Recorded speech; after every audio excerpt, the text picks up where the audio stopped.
We are getting new impressions of the sky, which some of us are taking as normal. In fact, probably 95% of the people in New Zealand are. Clouds used to be puffy, like this. Do you remember that when we had just these clouds? Now we are seeing clouds that are lines. We are seeing crisscrossing of lines. This was taken in Motueka by Ray. We are seeing collages of lines. Now you can see where the chemtrail is just been made, and then there's ones above it. I'm sure everyone here in the room has seen this before. They spread out and form haze. We're also seeing cobwebs. I'll just turn this down so you can see a bit better. We are seeing cobwebs, cotton wool type ones. See how you can see the ripples in the clouds? That is not naturally formed. That is by using something called HARP, the High and Frequency Active Auroral Research Program. We see that a lot here. We saw that a lot before this rainstorm. I'm sorry, but that's the way it is. We're seeing streaks and feathers. Now, a lot of people don't look up at the sky. It's not our job to look up at the sky, is it? But lately, I've been looking up at the sky a lot, and I'm sure I'm going to cause an accident one day. But yeah, this is what it looks like. Carry on. So this is taken in Auckland. This cloud was after a chemtrail was laid. And here's some more that's taken in Nelson. Very peculiar. I mean, some of the clouds, I cannot believe are clouds, and I know they're not clouds, but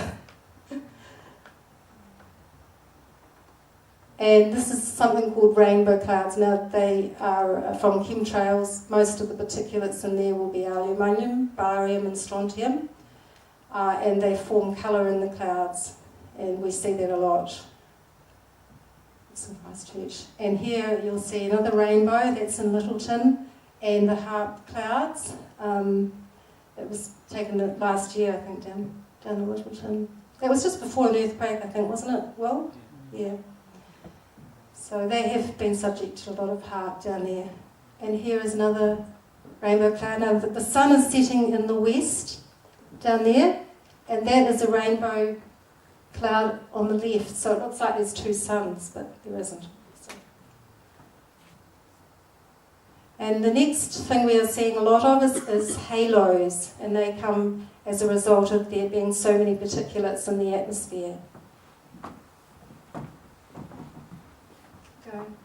And there we've got one with a chemtrail coming through the halo, just to show you that they are spraying, regardless of how much chemicals we've got in there. This is North Canterbury. We wanted to show you photos from all over New Zealand, just because they're happening all over the country. And we're also seeing now a myriad of colours in the sunsets. This was taken on a day where we had probably the most spraying we've ever seen in Nelson. I remember that day because there was a golf tournament, and the next day they showed a picture of the golfer with all this behind and acted as if it was normal. But as you can see, it doesn't look normal. It's all chemtrails. Yeah, next day it was in the paper, of course, yes. Okay, the blue has been replaced with a natural-looking haze. Some sunsets look like what we just saw, with a myriad of colours, and short rainbows in the clouds referred to as chembows. The formation of clouds by jet contrails was admitted by NASA, and they call it jet cirrus. We're told new atmospheric conditions are causing jet contrails to linger in the sky, but the things that stay in the sky long enough to fan out and form haze and block out the beautiful sun is not condensation. The con in contrail means condensation. So if it's not condensation, meaning water droplets that form under normal circumstances which quickly evaporate, then what is it? Now that's another photo from the same day on the 9th of May. And that was taken by Will, wasn't it? You took that one? Or might have been Glenn, yeah. So as you can see, there's like probably 20 chemtrails in that photo. Okay, you can move on now. Clouds are formed from moisture that evaporates from the Earth's surface carried upward on air that is warmed by the sun. As the warm air rises, it cools. There is a point called the dew point when the moisture in air starts to condense around particulates in the air, usually being dust or salt. These particulates are called condensation nuclei. Dust and salt have an affinity for moisture or water. As more water vapour gathers around the particulates, the combination becomes unstable, which is a raindrop. So we know that particulates in the atmosphere gather into raindrops. Now I'll tell you something about someone called Daniel Rosenfeld, PhD atmospheric scientist from Jerusalem. He claims that pollution particulates actually prevent rain by forming tiny and very stable droplets that remain suspended and don't fall earthward. And this was big headlines, so you can Google it.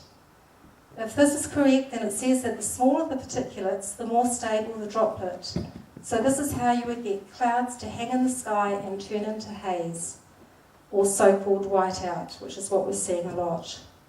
So it would seem you could create cloud-like masses simply by releasing small enough particulates into the atmosphere. And those clouds would not fall, they would spread outward instead to form haze, which leads us to the subject of geoengineering, defined in the Royal Society Geoengineering the Climate 2009 document as the deliberate large-scale intervention of the Earth's climate system in order to moderate global warming. So that's one of the best ones I could find for the definition. And see where it comes from, the Royal Society. I've put that out. So we wonder where it's coming from. Yeah, a chemtrail is derived from words chemicals and trails.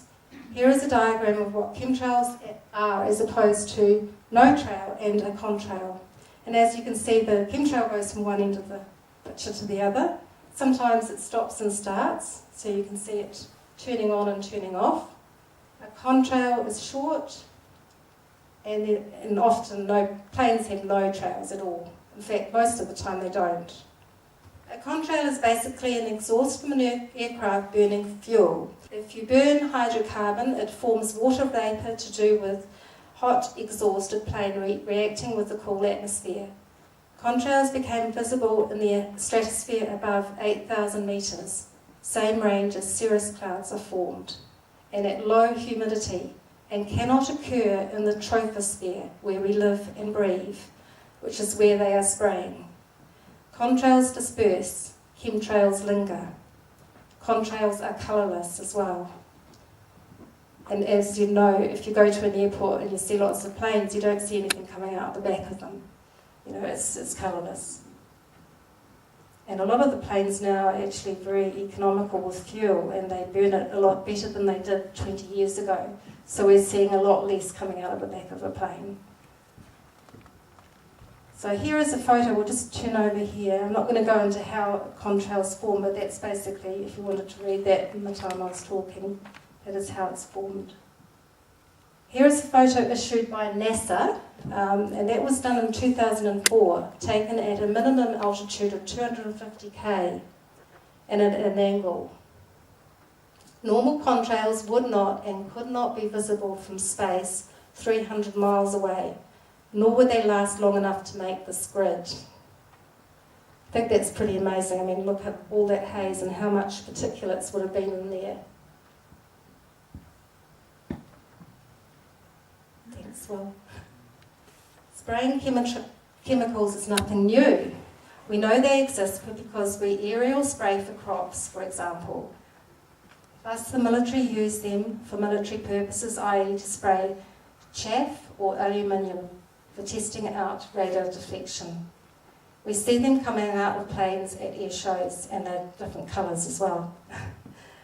One of the nastiest chemtrails on records was the spraying of Agent Orange in the Vietnam War. About 42 million tonnes were sprayed over Cambodia from 1965 to 1970, and as you know, there was a lot of death and deformities as a result, and they're still struggling now. Yeah, so, you know, if anyone says to chemtrails are not happening, then just point them to that.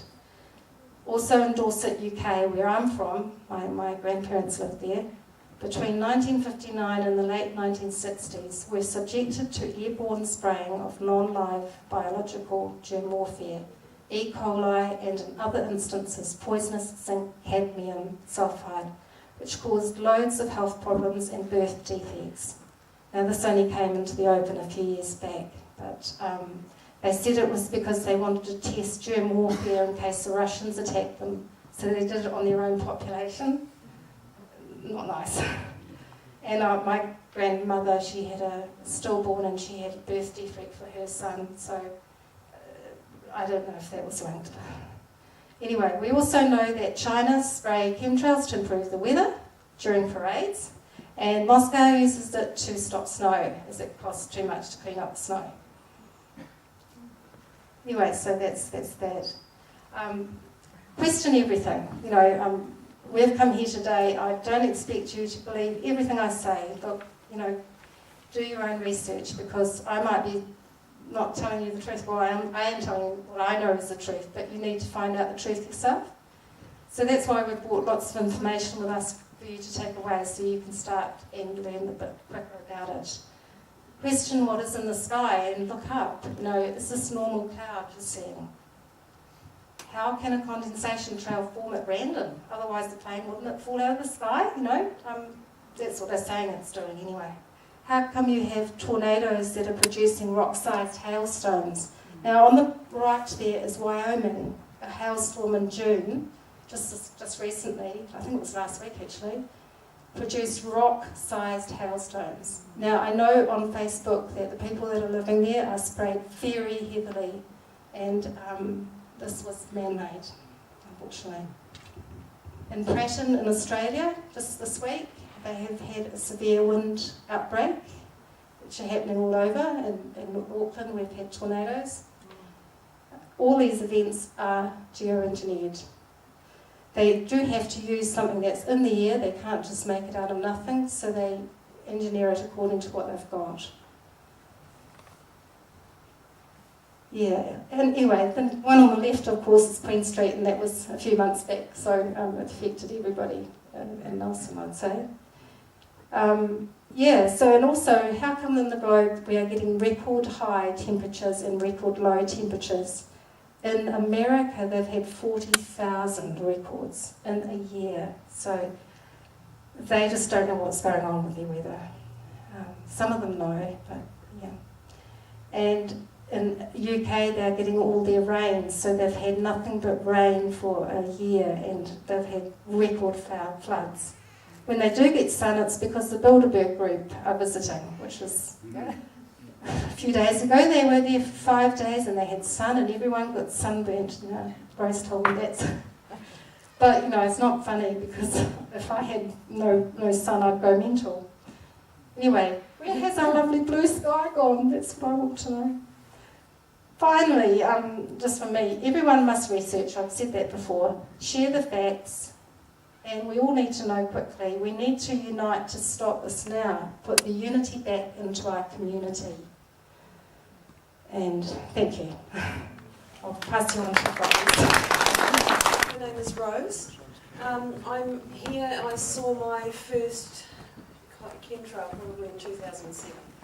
And I jumped on YouTube and I connected with a few people who started sharing a little bit of information with me.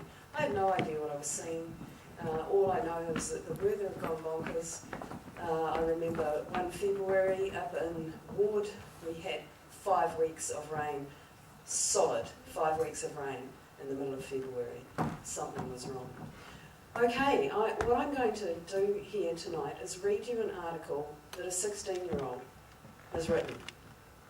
I'm doing this because I want you to understand that this went in through the school system, okay, and it's a very, very well-researched piece. Just, if you don't mind, I'll probably stumble a little bit, but this girl has really put it out there. It's titled, Has Aotearoa Become Geoengineering? Illegal spraying is taking place over the entire planet, including New Zealand. The US Navy started a 5-year warfare program in the Pacific, the Atlantic, the Gulf of Mexico, Mariana Islands, thank you, and nations throughout the Pacific.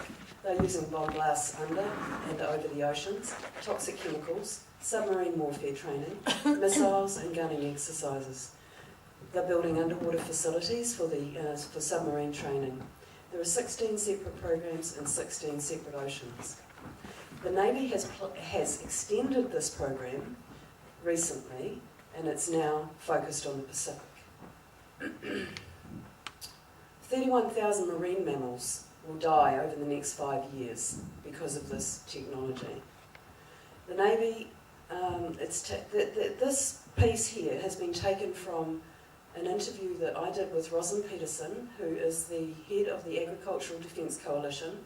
She's been a speaker at the UN, and I encourage you to get on her site, the Agricultural Defence Coalition.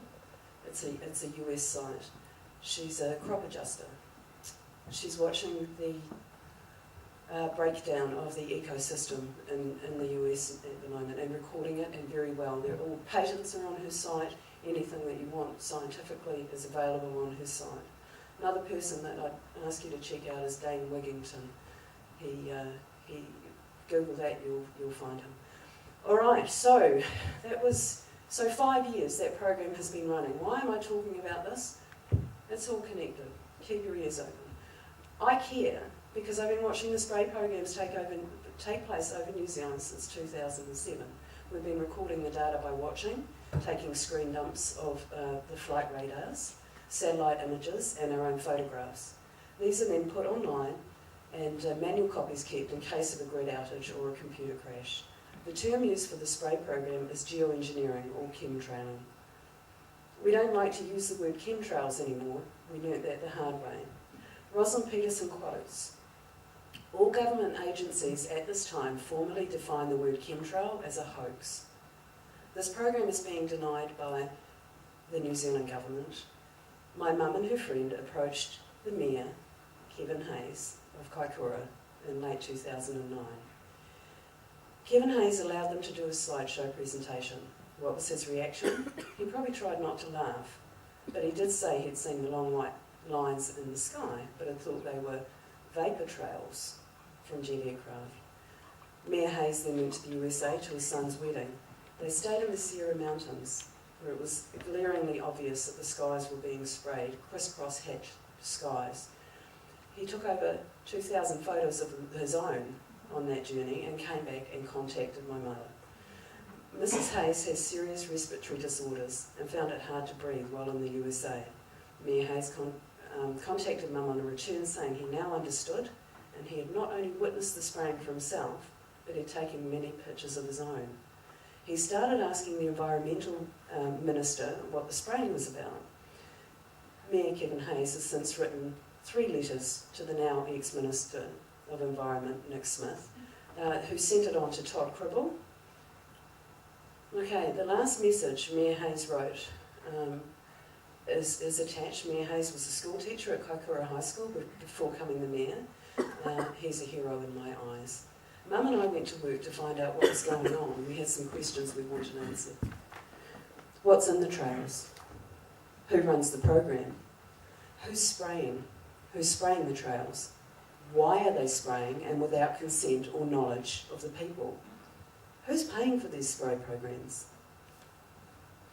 What's in the trails? After publishing the Mayor's letter online, with his consent, my mother contacted the American movie makers Michael J. Murphy and Paul Wittenberger. They wanted to interview Mayor Hayes. They were making a film called What in the World Are They Spraying? This film's been completed, and there's a second one to follow it up. Why in the world are they spraying? So we contacted Michael and Paul. Long story short, we didn't have the funding to pay $5 grand to get them out here to speak to our mayor. It just wasn't available. So, but he did urge us, or they both urged us, to start taking water tests and soil tests. Nick Smith, this film also shows the Environmental Minister, Nick Smith, denying the program. That's on the DVDs over there. This This program became known to us as Stratospheric Aerosol Geoengineering, or SARG for short. SARG is a science in which they inject nano-sized particles into the atmosphere. From tests we learnt that there are high quantities of aluminium oxide, strontium, barium, and in the water and the soil. Research has shown us that there's a lot more in these sprays than these 3 toxic chemicals, although these are the ones that the filmmakers focused on, therefore they're the ones that get the airing. Titanium dioxide, blood cells, nanofibers, and even arsenic are showing in the tests. Barium sulfate, barium's used to X-ray colonoscopies, aluminium oxide, strontium, titanium dioxide, blood cells, manganese. There are so many more things being tested, but these are just a few. These are what she chose to focus on. This is where the research took us down a lot of rabbit holes. It seems that it's a part of the NASA Space-Based Weapons Program, the US Navy program, and a not-so-secret government program. The technology is also used by the oil companies in seismic mapping to X-ray the ground. Seismic mapping is taking on all around New Zealand, and in fact all around the world, as they change the nature of our energy sources. I'm from Kaikoura, and I wake up every morning to barium skies across the sea. I'm in a unique position. I can see the sea and I can see the mountains. So I see the programs going on both ends. What is happening in Kaikoura is very scary. Most countries around the world are using this technology. It's part of the current mining and mineral development around New Zealand. I have links here if you want to have a look at any of these things. Because of the pressure from geoengineering awareness groups, the governments are now being forced to start speaking out about this. Persistent contrails are a new science. The trails behind jet aircraft used to be known as vapor trails. As a child, I saw 2 in my whole life. 2 vapor trails, and I was in awe because of what I was seeing. It wasn't something you saw every day. Now every other plane has a trail, whether it be a contrail or a chemtrail. The wording's changed. The new type of contrail that persists and spreads across the sky, as Louisa mentioned, is forming a man-made cloud cover. The government tells us that aeroplanes have always sprayed contrails. No, vapor trails changed into contrail, and so has the science. Persistent contrails persist and spread, staying in the atmosphere for hours to form a cloud cover. I'm only 16, and I don't remember vapor trails staying in the sky. Older people understand that clouds are not pink, orange, dirty brown, black. If a black cloud comes, then it's got a storm in it. And you hide under your bed because thunder's coming, or at least rain. As crazy as it sounds, the spraying is being done across New Zealand and has been used for many years in these test programs. They changed in 2009 to an all-out aerial assault. When we see a plane spraying a persistent contrail, we take a photo and we go to the plane finder website. We record the flight number, the destination and the altitude. After calling ahead to people in towns that the plane is scheduled to go over, we attach a photo of the flight details in the form of a screen dump and a print screen. Sometimes we add this to a website, but we always keep a copy offline. From these observations, we've come to the conclusion that yes, Jetstar and Air New Zealand, the domestic flights, are regularly spraying. There are certain craft that are, you can find the numbers of the craft on the flight trackers, so there are certain craft that are doing it more than others. Australia's using international airlines, and the USA has fleets of planes dedicated to the spray program. Evergreen Aviation is one of these groups and operates out of Oregon. Their website claims that they spray fires. Evergreen Aviation has planes known as super tankers for this. These planes have been seen in New Zealand, megas, and they're always on military bases. All these groups have been denying the spraying, but much evidence suggests otherwise. A recent letter from Air New Zealand changed its usual denial of the geoengineering programs to this. Air New Zealand is committed to being an airline with an environmentally friendly image. We do provide a carbon offset program and have Air New Zealand, the Air New Zealand Trust, which supports the programs that enhance Air New Zealand's clean green reputation around the world. We're always looking at opportunities to make the airline more environmentally friendly. This was interesting, considering that it was a flat-out denial in previous attempts to get Air New Zealand to discuss this issue. You don't have to be a brain surgeon to understand that spraying toxic chemicals into the air is neither clean nor green. Why are they spraying them without the consent of the public? It's been used as weather modification technology. The government and the media will soon be forced to tell you that they are using stratospheric aerosol geoengineering to combat global warming, now known as climate change. Global warming didn't work very well, so we have a new speak in the media. They've been spraying for more than 20 years, and particularly over the United States, Europe, UK. So they've been forced into making this claim because the people are waking up and demanding answers. You will be told that it's being used to cool the planet. This is, I have a link here to a recent interview with the BBC. After years of ridiculing the program with the public, they're now starting to address this term, not using the word chemtrails, but the word geoengineering. When you go to do your own research, please use these terms: stratospheric aerosol geoengineering. There's a research paper titled "Owning the Weather by 2025. A quote from this document: "It's a study designed to comply with a directive from the Chief of Staff of the Air Force to examine the concepts, capabilities and technologies of the United States will require remaining the dominant airspace in force in the future." Now, this was presented on the 17th of June in 1996. This report was done by the Department of Defence, School of Environmental Academic Freedom, and in the interest of advancing concepts related to national defence. Further on into the document, they name the following uses for technology: artificial weather, precipitation modification, fog and cloud modification, storm modification, counter weather, and space weather modification. They admit using this in Vietnam as a weapon, as Louisa referred to. They flooded areas to flush the enemies out. The technology also can create drought. Air New Zealand calls it a carbon offset program. Media are starting to use words like solar management, cloud seeding. Together with the High Active Auroral Research Project, HARP, this technology can be used for, amongst other things, tectonic warfare. I won't go into HARP, used for it's an ionospheric heater, which is also mentioned in the document Owning the Weather by 2025. Because that's a story for another day, but here are two links to documentaries that discuss HARP. You can have a look online, on YouTube and Google videos. Angels Don't Play This HARP, and Angels Still Don't Play This HARP. Those films are done by Dr. Nick Begich.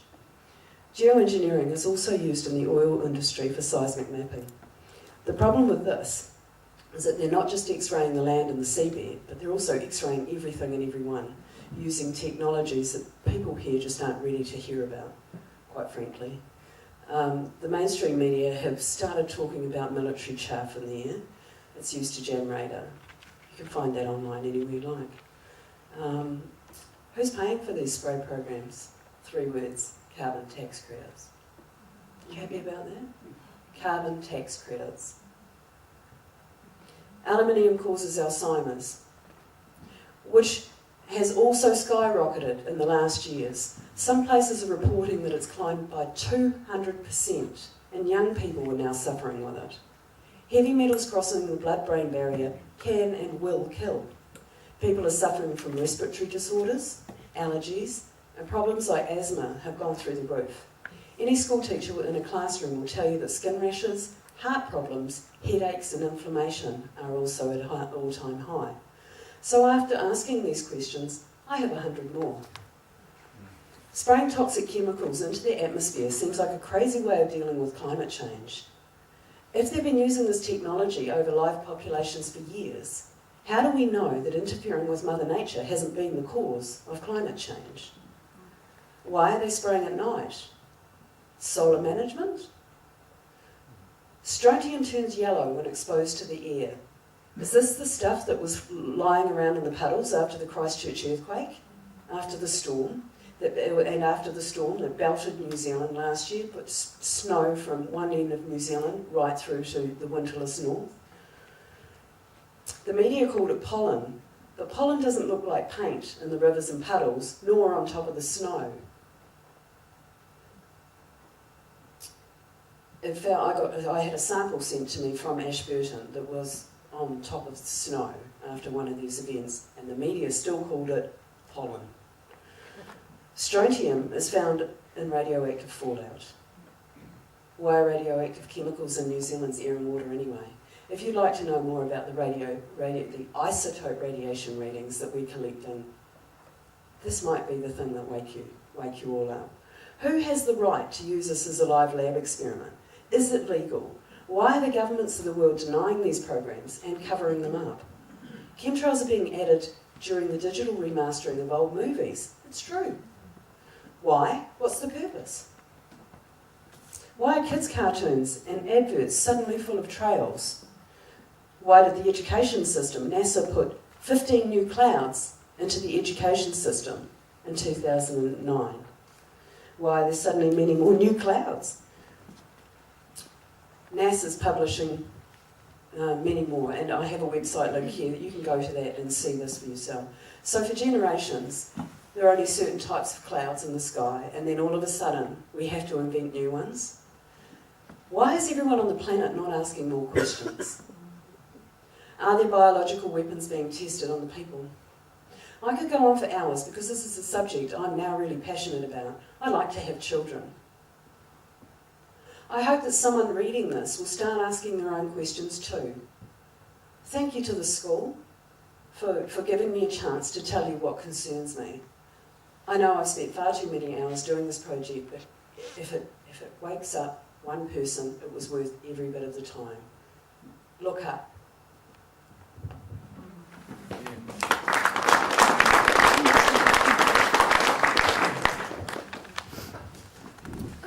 Folks, I'm going to read to you a letter that Mayor Kevin Hayes from Kaikoura sent in frustration after several letters that went to the Environmental Minister, ex-Environmental Minister. Dear Mr Hayes, thank you for your letter of 19th of April 2010 to the Honourable Dr Nick Smith, Minister for the Environment, regarding chemtrails. The Minister has forwarded your letter to me for a response on his behalf. I note that there have been significant debate on the internet and in other media about chemtrails, variously attributing them to geoengineering, cloud seeding and spraying. However, I'm not aware of any evidence to support these ideas. The chemtrails that you describe are the result of normal air traffic. These are in fact trails of water droplets formed behind the aircraft, more commonly known as vapour trails. The formation of vapour trails by aircraft depends on many factors, but is very sensitive to the moisture and stability of the atmosphere at the heights of the aircraft is travelling. Small changes in these parameters can strongly affect whether the trails occur and how long they persist. The occurrences from day to day is dependent on the weather aloft. I would like to take the opportunity to acknowledge the commitment your community places on maintaining the quality of the wonderful Kaikoura environment. Yours sincerely, Todd Cribble. The Mayor's response. Dear Mr Cribble, I'm in receipt of your letter of the 27th of May, which was your response to my inquiries to the Minister regarding chemtrails in our skies. Your unawareness of any evidence to support such things as you stated in paragraph 2 concerns me immensely. Evidence is indeed all over the world and on some major governmental agendas as we speak, including the British Parliament and the US Congress. I respectfully suggest that if our government and their directors are indeed unaware, then rapid and intense course should be attended so they become aware. Your reasoning that my sightings and those of many others throughout our skies are the result of normal traffic is, to be blunt, bollocks. The direction of these trails I refer to are not on the flight paths of domestic or international airlines, nor do we top dress over the Pacific Ocean. At this time, most of the trailing was being done out over the seabed mining area, and the trail takes your normal flight path, your domestic flight path, but they started coming in over our town. That instead of being along the Alps, suddenly there were trails all over our town, all over populated areas. Your explanation is both an insult to my intelligence and my position in this community. I ask that you suggest to the Minister to reread my initial letter and to answer it himself with a response that it deserves. That is one that shows me some research and awareness of this issue that's becoming a global phenomenon and concern. To assist you, I suggest you look at the following links to British Parliament.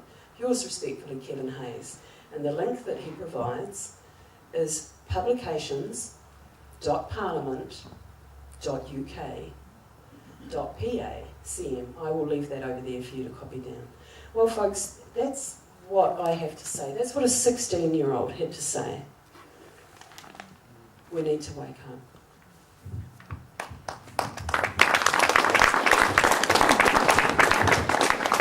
Has Greenpeace made any comments about this?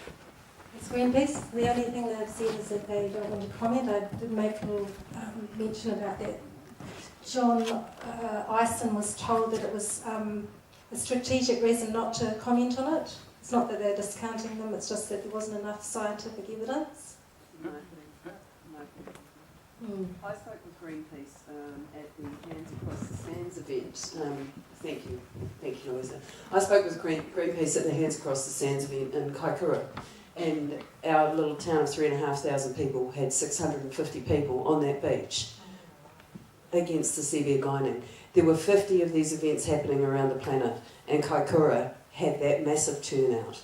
This is how important this is, folks. Greenpeace were there.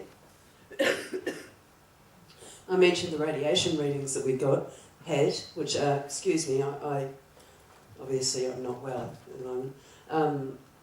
I mentioned the radiation readings that we've been collecting over there and right across the east coast of the South Island. I will be in contact shortly. He gave me his email address and I'm going to start an open dialogue with him. They don't want to address chemtrails at this point. We need to gather information. They don't have the budget. You had a question at the back? Can someone expand on how they actually distribute these chemicals, whether it's through...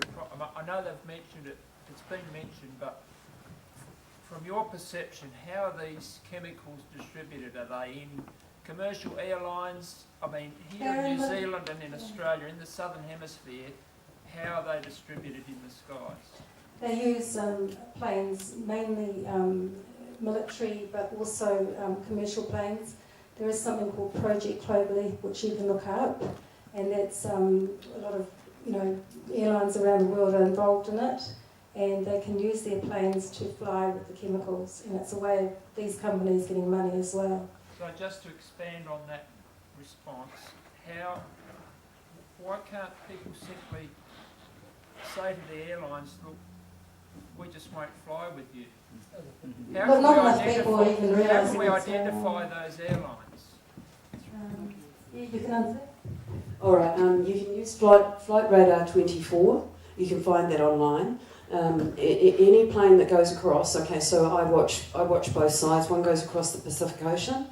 I'll go onto Flight Radar 24. It will give me the altitude. It will give me every detail that I need about that plane, including the number that it is. As I said, we take screen dumps of those and we attach the information from the flight radar to them. What we've found is that on many domestic flights in New Zealand, we do speak to them, we speak to them regularly, but domestic flights, there are certain numbers of the planes, of certain numbers that are spraying regularly, and then there are others that are part-time spraying. Right? In New Zealand, it is predominantly the domestic aircrafts that are being used. But we also have international crafts. Qantas in Air New Zealand do a lot of spraying between here, and they bring the weather systems over from Australia. You can watch all this on satellites, folks. It's so much better than Shortland Street. You know, it really is. And people really need to dig in to the internet and go and take a look for themselves. We don't want you to believe anything we've shared. We're parents, we're mothers, we're grandmothers, we're people that are seeing. My daughter down the back there, Paige, would you stand up please? She cares. She's a child. She wants to have children.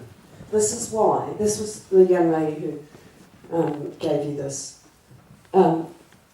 Every single one of you, thank you, every single one of you need to care. You need to, and if you don't care, that's okay. Go back to Shortland Street. We don't care. We'll do the work.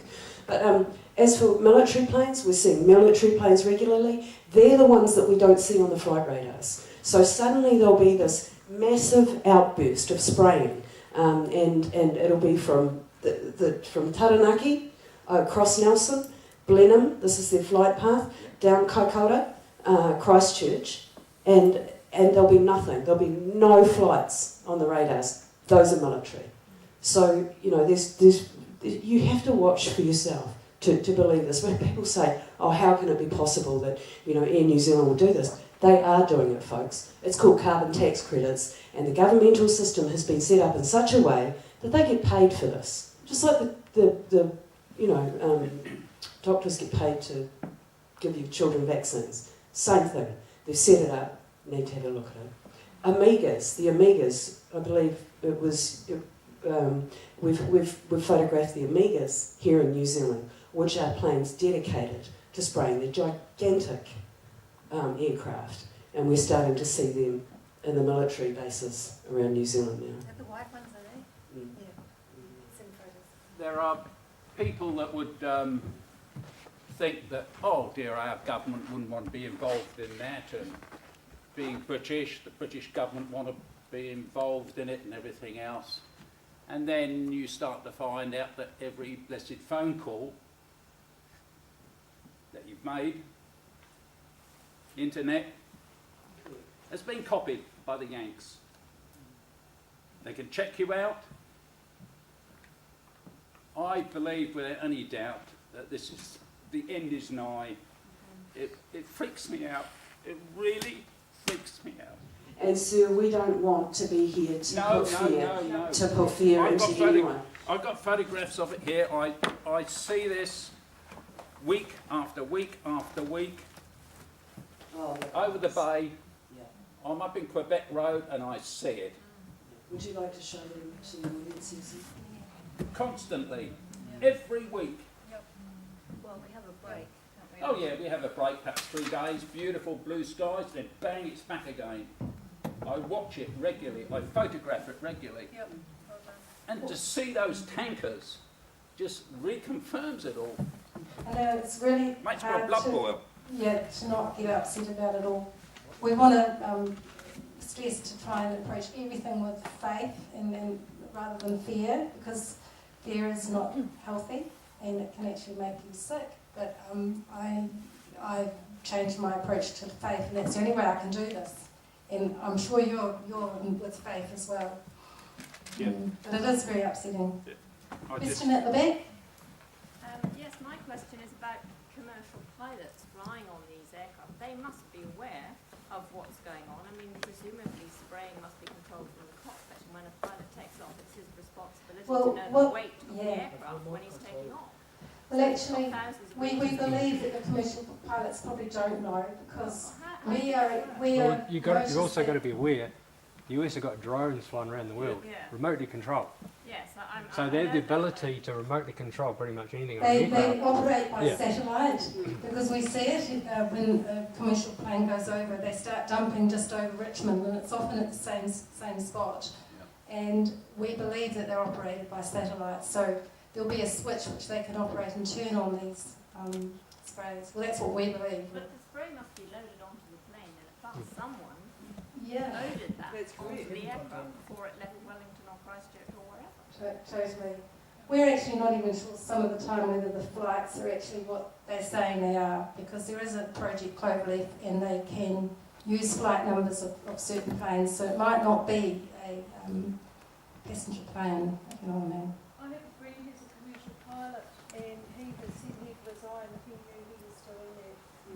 He's put in New Zealand here and And I've got two We're not friends. here, we're not here after the pilots, we are not after the pilots at all. We believe No. that It's just a question of The how majority of it is does it remotely happen? controlled, and outside of that it is military. If you look at it at the satellites, you can actually see they put crosses up there. They'll put a mark where they've just ended, a run, and so we know that this is a mark for the satellites or those viewing everything from above. It's a crazy world we're in, folks, and the reality is this is pure technology. It's been going on for over 20 years. It's been going on since the Second World War in various forms. Yes, sir. A good way would be when you take a seat, when you book a flight, and you sit in an aircraft, and all of a sudden there's a crew, and they say, I'm the captain of this ship, and that's my crew members, and they give their name. And you can say, oh, you're Mr. Lubiso. Okay, we sent you a letter with pictures. And then they can't say, oh, it's not me. So you can address this straight to the cockpit. That would be good. In fact, people have tried to do that, sir. A group of activists approached a gentleman, And we have to ask for a reduced price. So, and then they start thinking, oh. well, recently a group of activists approached the pilot of an aircraft over in Melbourne. And this chap's name is Mike. Give me a minute, I'll remember it. He is the health and safety inspector for Qantas. And Chemtrails sites, he goes on to Chemtrails sites and under different names, Manuel Guacamole, all these different names. Here is a professional, here's somebody in the industry, he has a high role within Qantas. And when our people approached them, they were taken out. They were obviously taken out of the airport. A lot of furore went up over that. And then they started putting out in the media that chemtrail activists were going to start bringing down planes, start messing with pilots. This is how they deal with that. If we approach pilots directly, how do you think that's going to go down? Next week I'll be a terrorist. This is how it's happening. Sadly, but this is what's going on. Mike, this guy Mike, check him out. Check out Melbourne. Yeah, he's been on our sites. He And writes to me. you want to be careful. But anyway, so these people are out there, and sadly, there are people within Qantas, and there are people in Air New Zealand that do know about this, but we really don't think that our domestic pilots know about it. They haven't got a clue. How could they not? I mean, I know if oil was burning up the back of my exhaust Yeah. car, and if I didn't, someone in the street would put me out to me. So It takes a long time, Sue. Look behind them, they must be able to see. They don't. Even little planes flying beside them. They're vaping. You've got four planes flying together, you can see them out that window.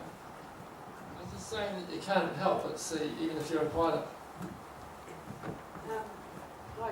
I agree, and it's taken us a long time to get to that, because initially my gripe was with the pilots. What are they doing? Why aren't they stepping up to tell us what's going on? I don't think the people in the military know what's going on. But again, that's not really a question we can answer. We're just telling you where our research has taken us to this point. I think the case got more They've got children, they've got families. We understand it, and I think the military pilots would know definitely what was going on in the back of their planes, but yeah, got two other friends. Do you think the Met Service is the front? Definitely the Met Service is the front. It's owned by, 80% owned by the Rockefellers. They do all their geoengineering. All that aside, that's really neither here nor there, but the Met Service, particularly a chap called Ross Marsden, absolutely there to do this job. Ross Marsden's bio is part-time crane operator and consultant meteorologist. They pay the consultants to tell them what they want to hear, all right? And Ross spends a lot of time on these websites as well, chasing people around. We know him very, very well. who's been in and out of our heads for a long, long time. So yeah, there are people that are paid out there. They're paid out there to do this. Just mention that we've got a document called What You Can Do to Stop Chemtrails, and it's just, I put it together with things that you can do to make a difference, and it may only just be something very small, or you want to be involved and do a lot more. But it's just things like changing your, when you're sending out an email, to put Geoengineering Watch as your signature so that people look it up. Yeah, other things as well. So grab it as you go out the door. I just wanted to mention it before. Hi, I'm Francesca, and the beginning of May we saw about that, the huge chemtrails. It was shown here tonight, and I'd seen, of course, chemtrails before, but suddenly I got so angry, and I thought I need to do something about it. And so I designed a letter, and I sent it to all the ministers, and with the questions: we want answers. Who is doing this? Why are you allowing it? And practical things like that. And I think I got answers from half of the ministers, and often, of course, from the secretaries. But several said we have forwarded it to the Minister of the Environment, which was good. And then several people started to help me, and we took the next step and we sent physical letters, the same letters, but the physical letters, plus a personal letter, plus the DVD, which I found very good, this why on earth are they spraying. And we sent it specifically to the Minister of Health, the Ministers of Associated Ministers of Health, Environment and Climate Change. And really urging them to watch it and get informed, and not pushing it off to only one minister. I got answer from the Minister of Health, and the information was forwarded to the health officials. And at one stage I asked her, they will get back to me.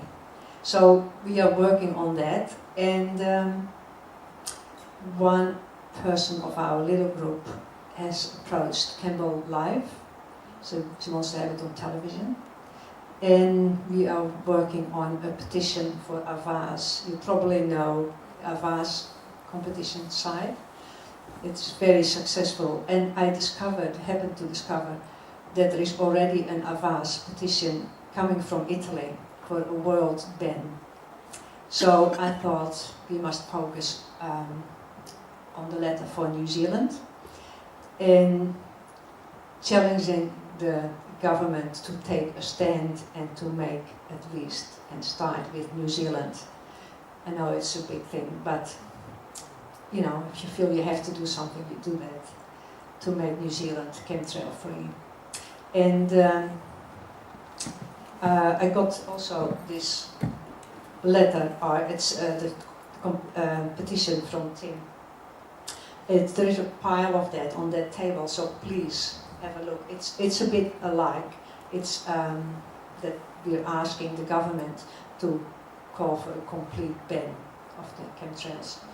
And the only thing what you need to do is put at the bottom your signature, address and date, and then fold it. And at the other side there is the address to the Prime Minister. And it's photo free, you can just post it. So I would really appreciate it if you want to sign the petition, to take one or more sheets there. I've also been searching the internet and using the word chemtrails. Later on I didn't do that anymore, because you get completely different information if you use stratospheric aerosols.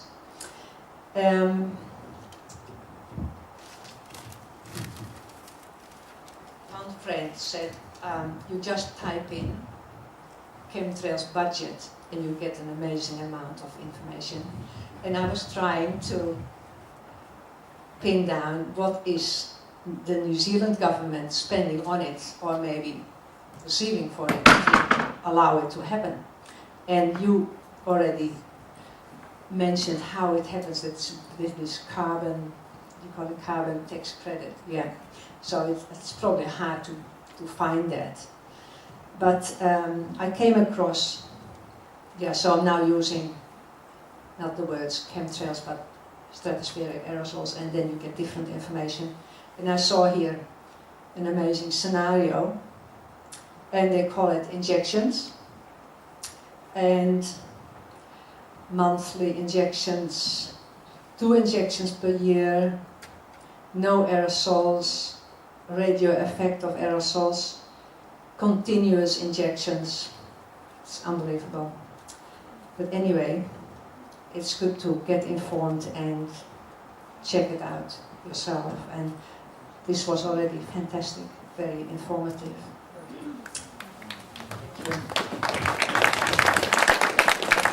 Okay, I'd like to, one more question. Well, this is a comment rather than a question.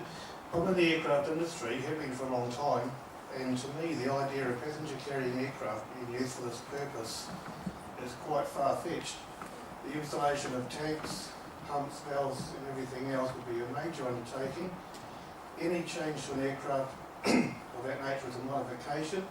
It has to go through a huge process before it can be approved, and I don't think it could be installed on any commercial aircraft without the servicing and maintenance personnel being aware of it, and they are not military people. I'm not denying that it's being done by military aircraft, but I think the idea that commercial airliners are being used for that purpose could be just a red herring. Sir, they are. We're watching them. This gentleman here works up on the ski fields. They can see the planes, they go right over their heads. You can identify the colour on the tail, alright? So, sadly, it is happening. We don't know how. We're waiting for whistleblowers to step up in the maintenance area. I mean, you know, I drive a car, but I don't know how the mechanics of that works, alright? I simply don't. I'm not going to open up my bonnet and I don't know. We don't have the answers for that. I understand where that question comes from, absolutely, but we don't have any answers for it. You're in the industry. There must be a lot of people in the industry who are having an answer because this could not happen in secret. Well, there's actually an article that if you would like to leave me an email address, it's from Switzerland, and I can give this to you. And I gave it to aircraft engineers that are in Auckland that have all these same questions. And once they read that, they went and put it in the smoker rooms, all right? And a lot has started going down. So there is information starting to come out. I'd be very, very happy to share that article with you. Once it came out, it would be something you'd be interested in. Is that the same article you were talking about, the whistleblower who really, with drawings, showed us how on the commercial airplanes it's actually connected to the toilet facilities, and that these facilities actually have the low-end special maintenance mechanics because it's a very low-cash job. So this one whistleblower really managed to get in there and indeed physically saw the system and also was threatened to have his job eliminated. Ma'am, we're not sure about the authenticity of that information. I would be happy to get that to you. We know the information, Okay. but sadly, we're not sure about the authenticity of it. We've got witnesses here that have been there and watched them loading the toilet systems. But as yet, we don't, that's not something that, it's like many of these pictures that we're seeing on here of chemtrail planes. Are they really? We don't know. We're wading through the information. Fortunately, some of us are years ahead of it, but and we get pulled into these rabbit holes and things too. So that isn't the same article. This is an official government document that we're talking about. This is why I encourage you to use sites like Rosalind Peterson's Agricultural Defence Coalition. She has patents. She has she will not put something on her site if it hasn't been completely researched. It's not a conspiracy site. Sadly, that's how the media knocks all of these sites around. They become conspiracy. There was someone in Criteria today recently that died. Her house was swept down, so we're going to do a 30-second silence for her.